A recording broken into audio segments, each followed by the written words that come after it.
Hey, welcome to a new video. In the late 1990s, General Motors made history with the EV1, the first modern electric car designed for mass production. It was quiet, futuristic, and it worked.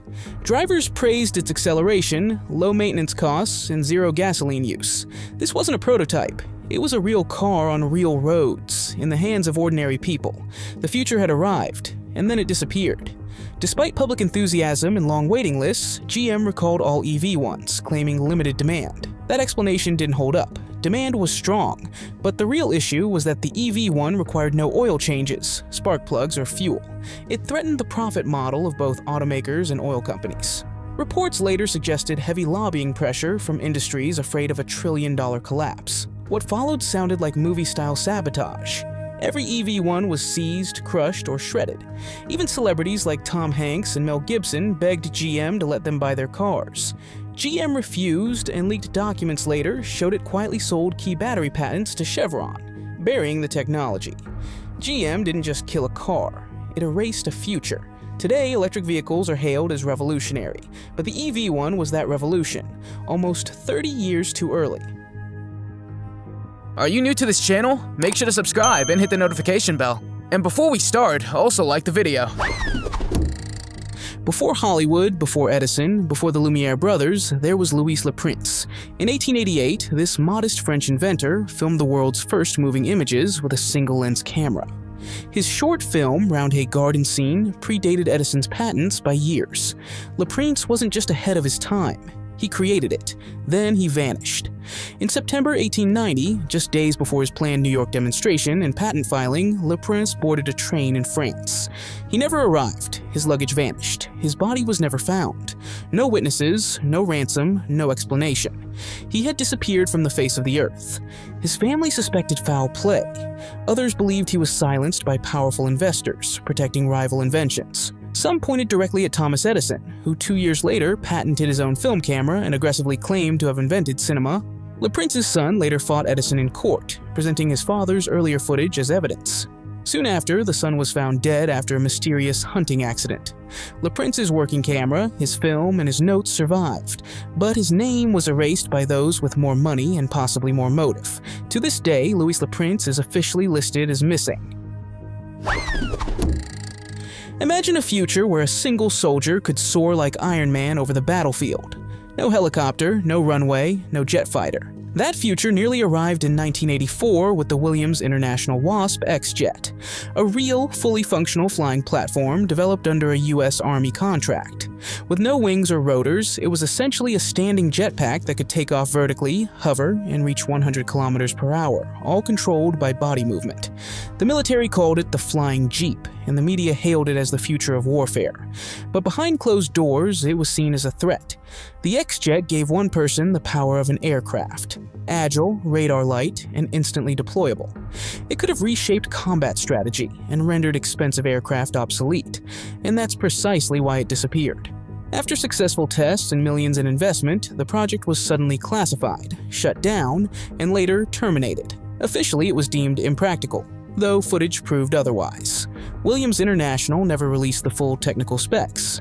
Some say it was absorbed into secret defense programs. Others claim it threatened too many entrenched interests. Strangely, after cancellation, no civilian or commercial version was ever developed, and even the patents were never made public. In the remote steppes of Siberia, Russian entomologist Viktor Grebennikov wasn't looking for anti-gravity. He was studying insects. But what he claimed to find defied physics, and perhaps reality itself. While examining the wings of a rare beetle, Grebennikov said he felt a strange force, like invisible cushions pushing his hands away. The wing structure, he believed, generated an anti-gravity effect through what he called the cavity structural effect, or CSE. These microscopic patterns, he claimed, were natural propulsion systems formed by evolution, interacting with the fabric of space itself. Using this discovery, he reportedly built a hovering platform in the late 1980s. He described silent flight. No fuel, no moving parts, no heat, and invisible to detection. Grebennikov said he could travel hundreds of kilometers in minutes, high above the trees, and the Soviet authorities didn't dismiss it outright. Soon after filing reports, his research was classified, his notes confiscated, and he was forbidden to speak of it. Only a few sketches survived, vague and possibly censored for publication. His story sounds fantastic, yet modern metamaterials show uncanny similarities to the geometric patterns he once described. Stanley Meyer wasn't a crank. He was a visionary who threatened the global energy empire. In the 1980s, he unveiled his water fuel cell, a device that could power a car using ordinary water. No gasoline, no oil, just hydrogen extracted from water using a fraction of the energy scientists believed necessary. Meyer claimed his dune buggy could drive from Los Angeles to New York on 80 liters of water. His secret was a process he called resonant electrolysis, using high-frequency voltage and specific waveforms to split water molecules with minimal power. Engineers who witnessed his demonstrations reported huge streams of hydrogen bubbles at astonishingly low current. If true, Meyer had found the holy grail of clean energy. But then everything went wrong. Oil companies allegedly offered millions to buy and bury his patents, but Meyer refused. He wanted to bring his invention directly to the public. Then came lawsuits, intimidation, and investigations. On March 20th, 1998, during dinner, Meyer suddenly stood up, grabbed his throat, and shouted, "They poisoned me!" He collapsed outside and died minutes later. The official cause, an aneurysm, and the case was closed. His patents were seized, his research vanished, and his prototype car was never seen again. In 1928, a quiet inventor named Lester J. Hendershot claimed he had built something that should have been impossible according to the laws of nature, a generator that produced electricity without any external fuel source. No coal, gasoline, wind, or water, just a compact device that once started powered itself using the Earth's natural magnetic field. To a public weary of rising energy costs, Hendershot's invention sounded miraculous. To powerful industrialists, it sounded threatening.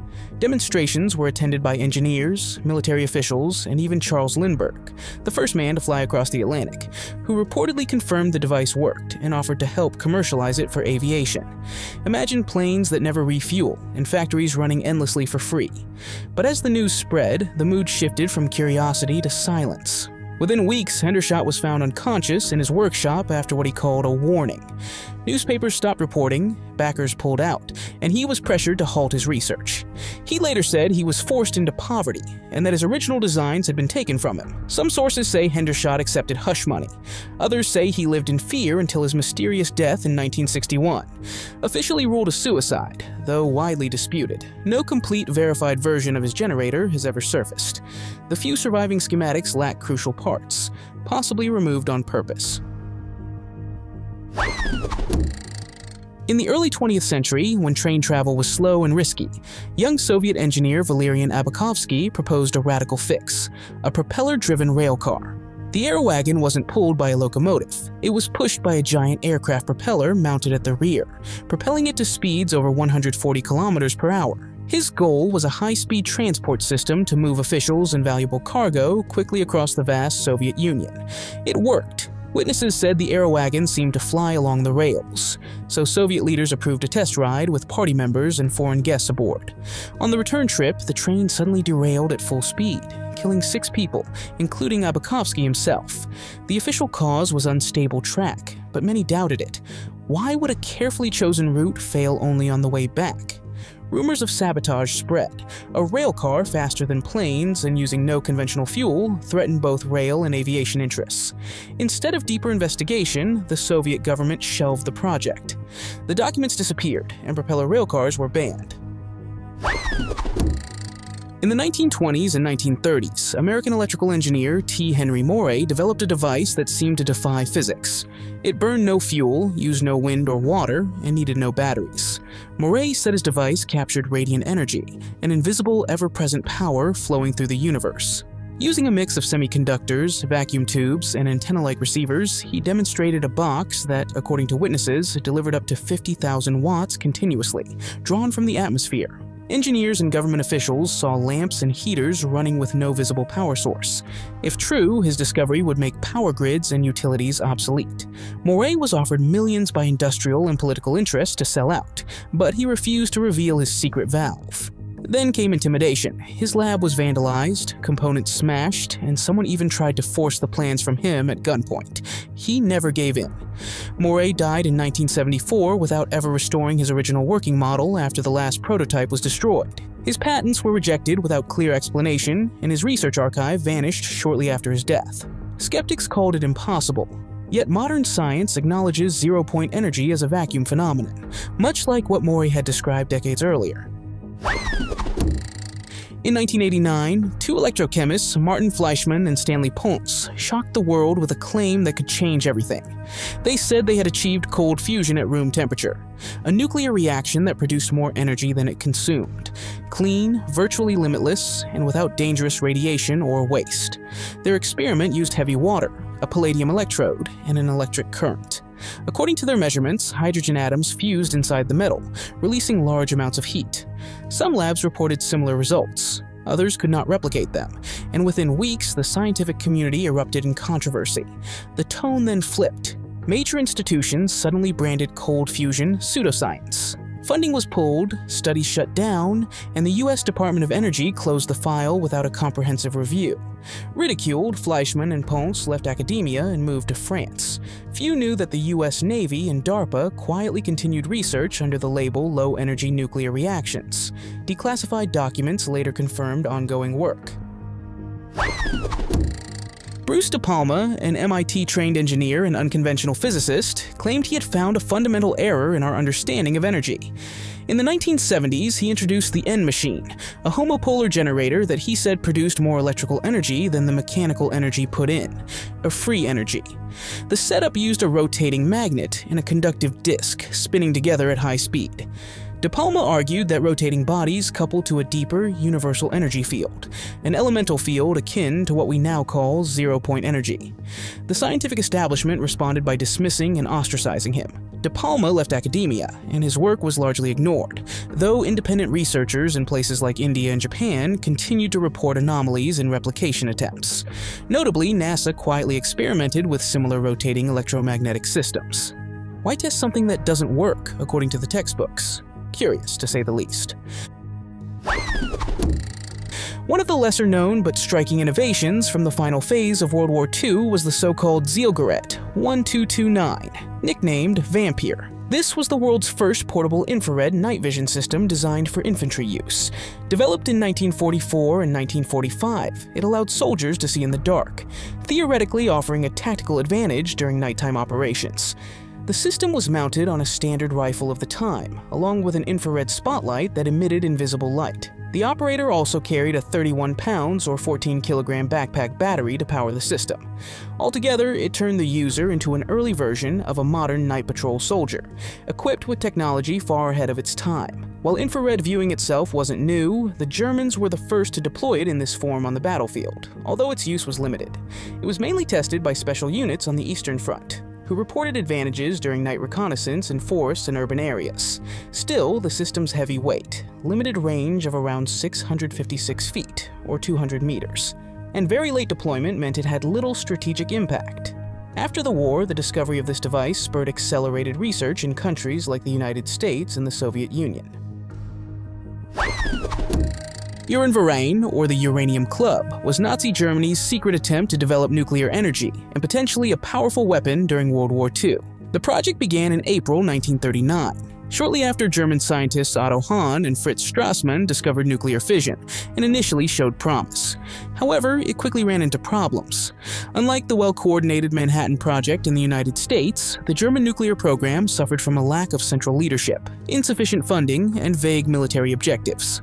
Additional delays were caused by internal rivalries and distrust of certain scientific theories, especially those associated with Einstein. One of the most fascinating remnants of this project is the so-called Haigerloch reactor, built beneath a church in the town of Haigerloch in southwest Germany. Constructed in 1944 and 1945, it consisted of uranium cubes suspended in heavy water in an attempt to initiate a controlled chain reaction. The experiment ultimately failed due to a lack of sufficient uranium and an ineffective setup. In April 1945, American troops discovered the reactor during a covert mission, dismantled the installation, and seized the materials. Later analysis revealed that the German program was still far from achieving nuclear weapons technology. Wilhelm Reich was more than an eccentric scientist. With his orgone theories and unconventional therapies, he became a threat to the establishment. Between the 1930s and 1950s, Reich claimed to have discovered a new form of energy inherent in all living things, and present throughout the atmosphere. He called it orgone energy, a life force that could, he said, be seen, measured, and even harnessed for healing and weather control. He built orgone accumulators, chamber-like devices meant to concentrate this life energy, strengthen the immune system, and treat diseases, including cancer. Patients reported miraculous recoveries. Reich published detailed research, public interest grew quickly, and then the authorities stepped in. In 1954, the U.S. Food and Drug Administration didn't just ban his devices. It declared orgone energy a fraud without scientific review. Reich was even forbidden to use the word orgone. The government seized and burned his books, journals, and research papers, one of the few federally sanctioned book burnings in U.S. history. Things grew darker when Reich built the Cloudbuster, a machine that he claimed could manipulate orgone energy to make it rain and break droughts. Farmers reported success. But the FDA responded not by studying it, but by destroying his equipment and confiscating everything connected to his research. Reich was arrested for violating the injunction against speaking about orgone. He died in prison in 1957, officially of heart failure, though many still believe he was silenced. In the war's final stages, German engineers under Nazi command worked on bold and experimental technologies. One such project was the Windkanone, also known as the Luftkanone. Developed under Luftwaffe engineer Johannes Schmidt, this massive air cannon was designed to disable targets using nothing but air. No bullets, no explosions, just a powerful burst of air at high speed. The goal was to build a cannon that could blow a strong air blast across a battlefield to knock people off balance and disrupt light structures or troop formations. The weapon featured a 23 feet or 7-meter long barrel mounted on a train platform, powered by air tanks capable of generating wind speeds of up to 1,148 feet or 350 meters per second. Tests conducted near Prague in 1943 measured noticeable wind pressure, but its limitations quickly became clear. The range was modest, the recoil was intense, and the whole system was large and noisy. After the war, the prototype was discovered and confiscated by Allied forces. It was ultimately decommissioned, possibly to discourage further development of similar but more powerful systems. Designed by Austrian engineer Alois Sack, the AS-6 was an experimental fighter aircraft with a circular annular wing, an unusual design intended to improve lift and agility. This flying pancake had a round wing structure surrounding a conventional fuselage and tail. The idea was that this unique shape would result in superior performance at low speeds, allowing the aircraft to make tighter turns than standard fighters. The AS-6 used a radial piston engine and was built largely from wood due to wartime shortages of metal. By the time test flights began, the Luftwaffe was already dealing with fuel shortages and a growing lack of experienced pilots, leaving little room for risky experimentation. After only a few test flights, the project was abandoned. Still, the design remains fascinating. It later inspired concepts like flying disc shapes and VTOL vertical takeoff and landing prototypes. The AS-6 stands out as a rare example of bold aeronautical innovation during a desperate time, even if it proved too impractical for mass deployment. In 1977, 24-year-old mechanic Tom Ogle stunned the automotive world. He claimed to have invented a revolutionary fuel system that allowed a standard V8 engine to drive more than 99 miles, or 160 kilometers, on just 10 gallons or 3.8 liters of gasoline, without losing power. He demonstrated it publicly. No tricks, no hidden fuel lines, and witnesses confirmed every detail. Newspapers called it the end of the oil industry. Investors lined up, and Ogle predicted his invention would make OPEC obsolete. Then the nightmare began. Oil executives showed interest in buying and shelving the patent, but Ogle refused, insisting the technology should reach the public. Days later, he survived a drive-by shooting. His home was broken into, and he told friends he was being followed. Suddenly, lawsuits appeared claiming his invention didn't work, despite verified demonstrations. His business deals collapsed, and the same media that once praised him now mocked him. In 1981, Tom Ogle was found dead at 26, reportedly from a drug and alcohol overdose. Friends swore he didn't use any such substances, while police noted unexplained toxins in his system. His patent was sold off and disappeared, while modern cars still average about 8 liters per 100 kilometers. And people still ask why. In the final stretch of the war, Nazi Germany sought compact defenses against relentless Allied air raids. One notable example was the Fliegerfaust, or Air Fist, a portable rocket launcher that allowed individual soldiers to target low-flying aircraft. The concept was revolutionary, infantry providing their own anti-aircraft fire. Developed in 1944 by Hugo Schneider AG, the Fliegerfaust featured 9 barrels, each capable of launching a 20mm rocket. When fired in rapid succession, the rockets created a spread of air fire designed to hit reconnaissance planes and light bombers. Only 80 to 100 units were produced. Although it saw limited action, the idea was visionary. It previewed a future in which a single soldier could pose a threat to aircraft. The Fliegerfaust is often cited as a precursor to modern man-portable air defense systems like the Stinger missile, and it went on to influence military defense technology around the world. The Mistel program was a secret aviation project by the Luftwaffe involving the development of unique composite aircraft. These aircraft were essentially giant flying bombs. The name Mistel, meaning mistletoe, a parasitic plant, symbolized the upper fighter aircraft mounted atop a modified bomber. The pilot would fly the combined aircraft toward the target, then release the unmanned lower part, which continued on its own toward the objective. The most common variant featured a Focke-Wulf FW-190, mounted on a repurposed Junkers Ju-88, whose nose had been replaced with a shaped explosive warhead. The system was intended to strike heavily fortified targets, such as shipyards, bridges, or military facilities.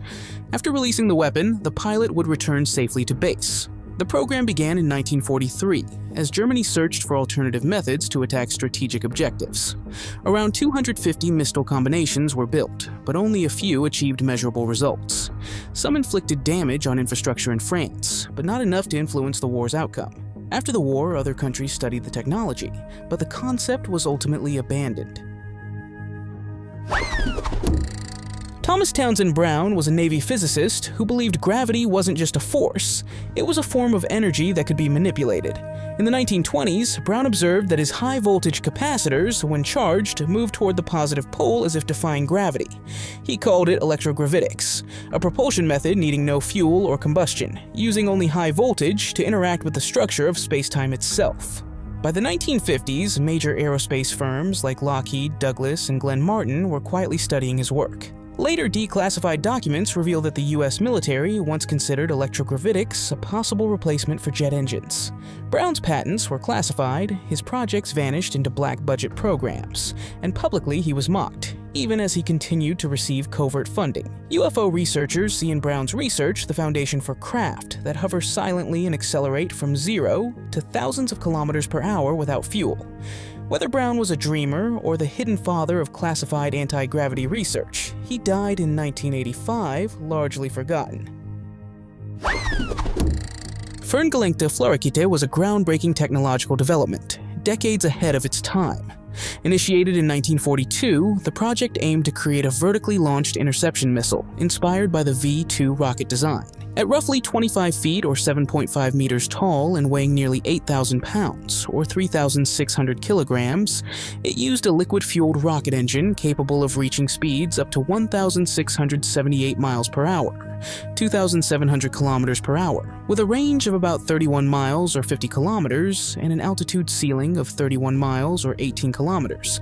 It was theoretically able to engage high-altitude targets such as heavy bombers. Unlike the ballistic V-2, the Wasserfall was remotely controlled via radar guidance and manual operation, a primitive precursor to modern precision systems. Its warhead used a proximity fuse, allowing it to disrupt targets without a direct hit. Several test flights were conducted with mixed results, but it never reached mass deployment.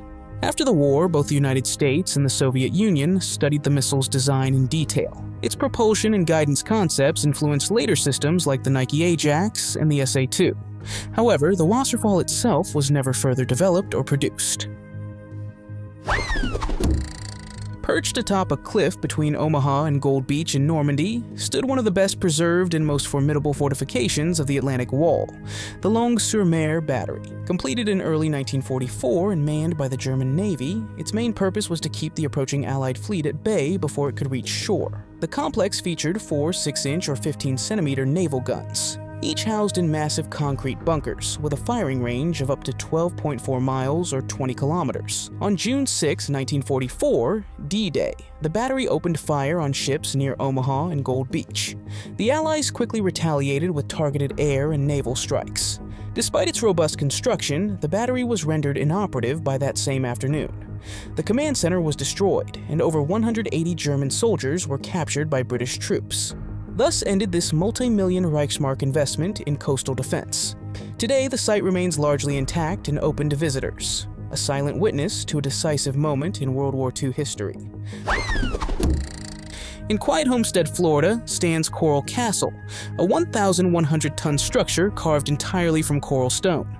The mystery isn't its size, it's that one man, just 5 feet or 1.52 meters tall and weighing 99 pounds or 45 kilograms. Built it alone without modern machinery.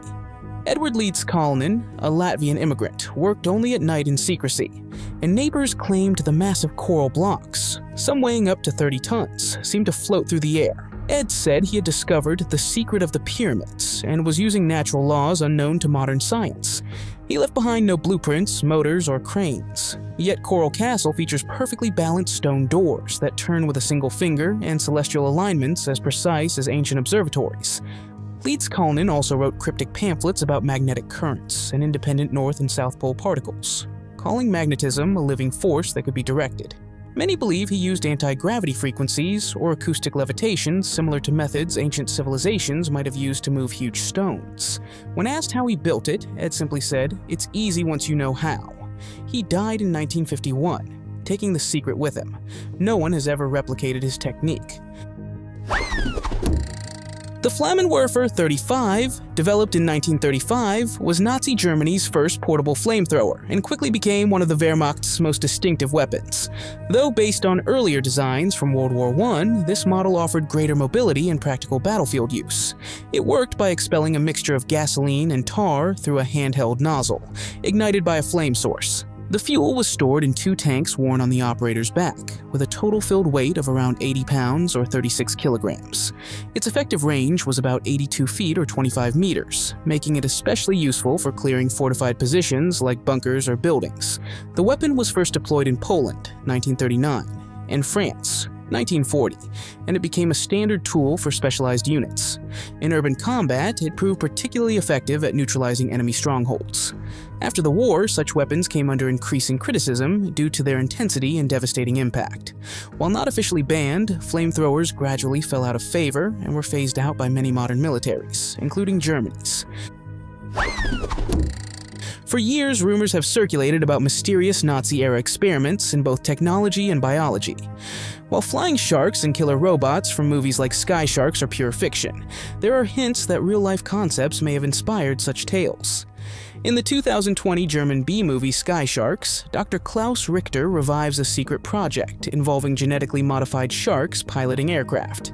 While entirely fictional, theories do exist about Nazi-built robots. No confirmed evidence, but the idea isn't completely outlandish. In theory, the building blocks for robotics were already available at the time: electric motors, remote control systems, and experimental sensor tech like infrared, radar, and sonar. Combine that with a team of brilliant engineers with no ethical boundaries, and you have the ingredients for something far ahead of its time. Perhaps it was a clunky metallic monster powered by rumbling engines and guided by primitive sensors. Maybe it could crawl, aim, or even identify targets independently. No emotions, no conscience, just following its programming. Did it actually work? Probably not, but the mystery only deepens because of that, and who knows? Maybe somewhere in a forgotten bunker, a rusty prototype still lies waiting to be rediscovered. Austrian forester Victor Schauberger didn't learn from textbooks, he learned from nature. Watching trout glide effortlessly upstream and studying the spiral motion of water, he concluded that vortex movement held the key to a new source of power. He built devices called repulsines, which generated lift and thrust through implosion, spirals that spun inward rather than outward. Instead of pushing air backward like jet engines, his machines pulled it inward, creating a vacuum-like force that seemed to neutralize gravity. Reports from Nazi Germany claimed his engines exhibited spontaneous levitation during tests. After World War II, US intelligence seized his devices and forced him to work under classified programs. He signed documents he couldn't read and died just days later under mysterious circumstances. His final words, according to witnesses, "They took everything from me. I no longer own my own thoughts." The repulsine disappeared into classified research, while modern aerospace patents describe vortex implosion, propulsion that looks remarkably similar to Schauberger's original designs. The Junkers. Ju-390 was one of Nazi Germany's most ambitious aviation projects. This massive aircraft was designed to reach targets as far as the American East Coast, across the Atlantic Ocean. In the early 1940s, aircraft manufacturer Junkers developed this six-engine giant as an extended version of the Ju-290. Originally intended for maritime reconnaissance and transport, the Ju-390 became most famous for its rumored connection to the mysterious America Bomber program. With a wingspan of nearly 164 feet, or 50 meters, and a theoretical range of over 6,000 miles, or 9,700 kilometers, it could have potentially reached New York. Two prototypes were built, and at least one successfully flew in 1943. It was tested for long-range missions, aerial reconnaissance, and cargo transport. What cemented the aircraft's legendary status were post-war rumors that it had flown close to New York before returning safely to Europe. Ultimately, the project was cancelled in 1944. As wartime priorities shifted, materials became scarce, and focus turned toward defensive technologies. Both prototypes were dismantled, and further development plans were shelved for good. The Haftolladung, or magnetic hollow charge, was a German invention that allowed soldiers to manually attach an explosive device to enemy vehicles to pierce their armor.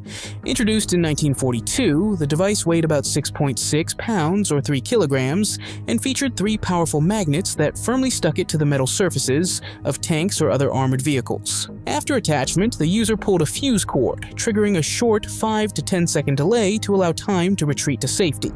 The shaped charge focused its explosive force into a narrow jet, capable of penetrating up to 5.5 inches or 14 centimeters of armor, enough to disable nearly any vehicle of the time. While technically impressive, its use required close physical contact with enemy targets, making deployment risky and difficult in combat.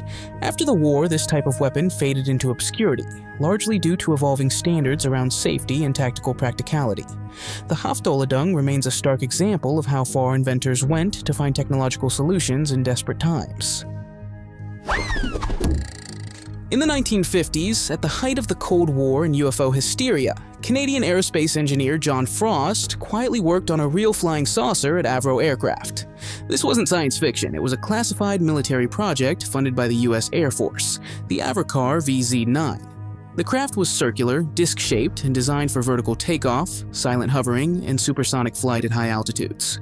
Frost believed a round design could control airflow through the Coanda effect, generating lift and possibly tapping into advanced propulsion principles. Early tests showed the Avrocar could hover about 3 feet or 1 meter off the ground. Unstable, but functional. Before improvements could be made, the project was abruptly labeled a failure, officially because it didn't meet performance standards. But later declassified documents revealed the program wasn't cancelled, just buried deeper. Funding rose, not fell. Engineers were reassigned to secret US programs, and soon after, witnesses across North America began reporting silent, disc-shaped craft, performing maneuvers far beyond the capabilities of contemporary jet aircraft. Long before Japan's Shinkansen or Germany's Transrapid, German engineer Hermann Kemper proposed a train that would float above its tracks using magnetic force. In the 1930s, his concept gained serious interest under the Third Reich's broader technological ambitions, not as a military project, but as a symbol of progress and modern vision. In 1934, Kemper patented a system that used electromagnetic repulsion. By activating coils along a track with alternating current, the train could levitate and move without touching the rails. The Ministry of Aviation funded a working prototype, which was tested in rural Germany in the late 1930s. Though it didn't achieve the speeds or efficiency of today's maglev trains, it proved that magnetic levitation was technically feasible, decades ahead of its time. Focus eventually shifted to other technologies, and Kemper's project stalled. Still, his invention remained a source of inspiration, and decades later, countries like Japan and Germany would revive and refine the concept into modern high-speed systems. The Horten H-18 was a bold yet unfinished project from the final years of the war. Designed by the innovative Horten brothers, it was a jet-powered aircraft with an advanced flying wing design, radically ahead of its time. A flying wing aircraft lacks a traditional fuselage and tail. Everything is integrated into one broad aerodynamic surface.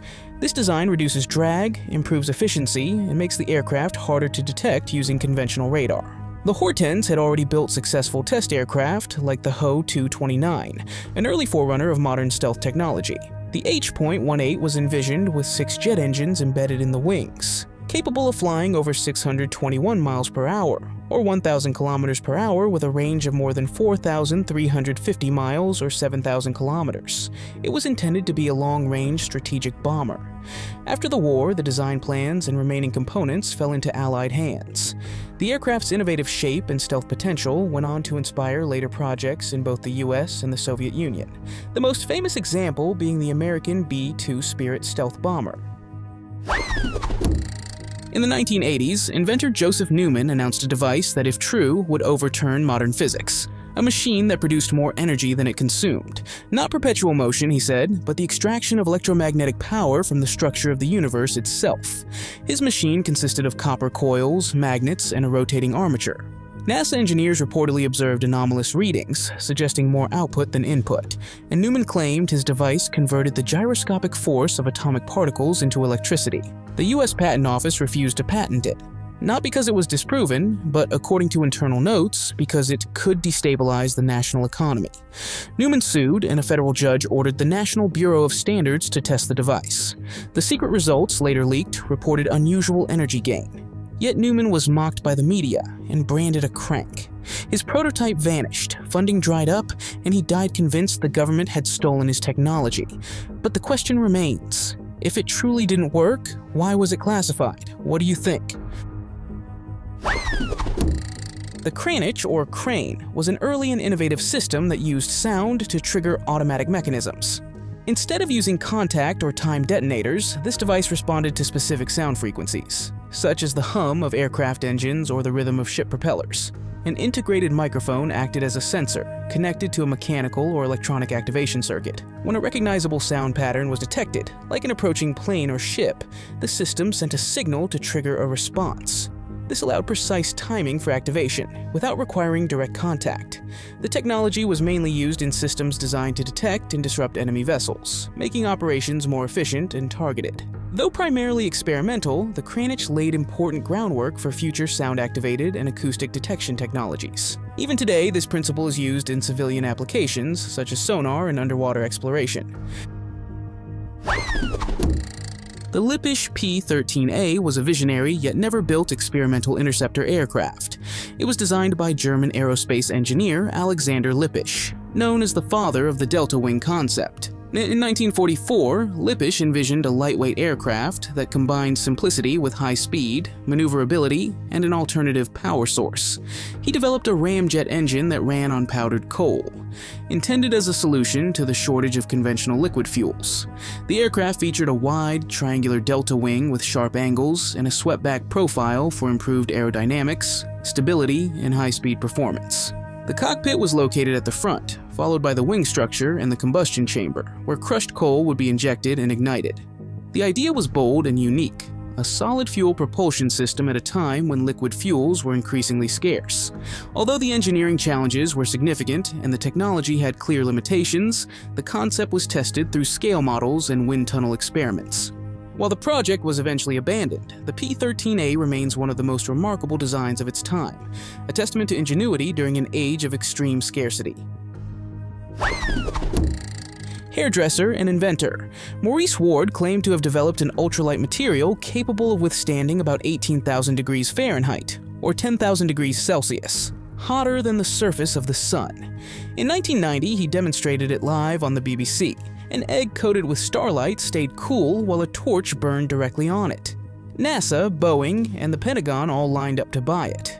But Ward refused to sell or patent the formula, fearing it would be stolen or weaponized. Scientists verified its unbelievable heat resistance, saying it could have prevented disasters like the Columbia shuttle tragedy.